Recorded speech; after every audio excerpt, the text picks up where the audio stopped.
আচ্ছা, আপনি কি সেই আশ্চর্য ছাগলটির কথা জানেন, যেই ছাগলটি রসূল সাল্লাল্লাহু আলাইহি ওয়াসাল্লামের পবিত্র হাতের ছোঁয়ায় শুকনা শরীর নিয়েও ঝরঝর করে দুধ দিয়েছিল?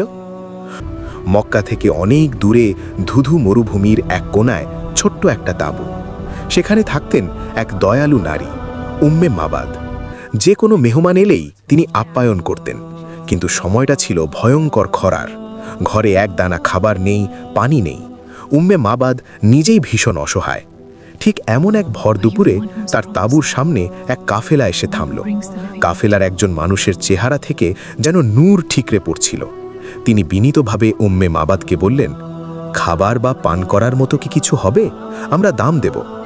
উম্মে মাবাদের কলিজাটা মোচড় দিয়ে উঠল।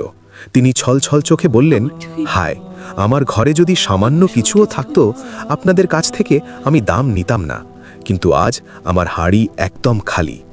মেহমান তখন তাঁবুর এক কোণায় ধুঁকতে থাকা হাড্ডিসার এক ছাগলের দিকে তাকালেন। জিজ্ঞেস করলেন, ও কি দুধ দেয়? উম্মে মাবাদ করুণ হেসে বললেন, ও তো নিজেই চলতে পারে না, ও আর কি দুধ দিবে? আগন্তুক বললেন, অনুমতি দিলে কি আমি একটু চেষ্টা করে দেখতে পারি? উম্মে মাবাদ সম্মতি দিলেন, যদিও তার কোনো আশা ছিল না। এরপর যা ঘটল তা কোনো জাদুর চেয়েও কম নয়। সেই মেহমান বিসমিল্লা বলে ছাগলটার গায়ে হাত বুলিয়ে দোয়া করলেন, আর সাথে সাথে শুকিয়ে যাওয়া ছাগলের ওলান দুধে টলমল করতে শুরু করল। বালতি ভরে দুধ দোয়ানো হলো। মেহমান নিজে না খেয়ে প্রথমে উম্মে মাবাদকে খাওয়ালেন, তারপর সঙ্গীদের, আর সবার শেষে তিনি খেলেন। এক মুহূর্তেই অভাবের সংসারে আনন্দের বন্যা বয়ে গেল। মেহমান চলে গেলেন। সন্ধ্যায় উম্মে মাবাদ ভরা দুধের পাত্র দেখে অবাক। ঘরে তো কিছুই ছিল না, এত দুধ এলো কোত্থেকে? উম্মে মাবাদ আবেগে কাঁপতে কাঁপতে সব খুলে বললেন।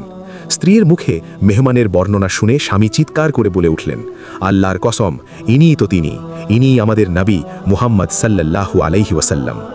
জানেন, সেই ঘটনার পর ওই পরিবার ইসলাম গ্রহণ করে, আর নবীর হাতের ছোঁয়া পাওয়া সেই ছাগলটি 18 হিজরি পর্যন্ত বেঁচে ছিল, এবং যতই অভাব আসুক ওটা কখনো দুধ দেওয়া বন্ধ করেনি। আপনি যদি নবীজিকে ভালোবাসেন তাহলে কমেন্টে লিখুন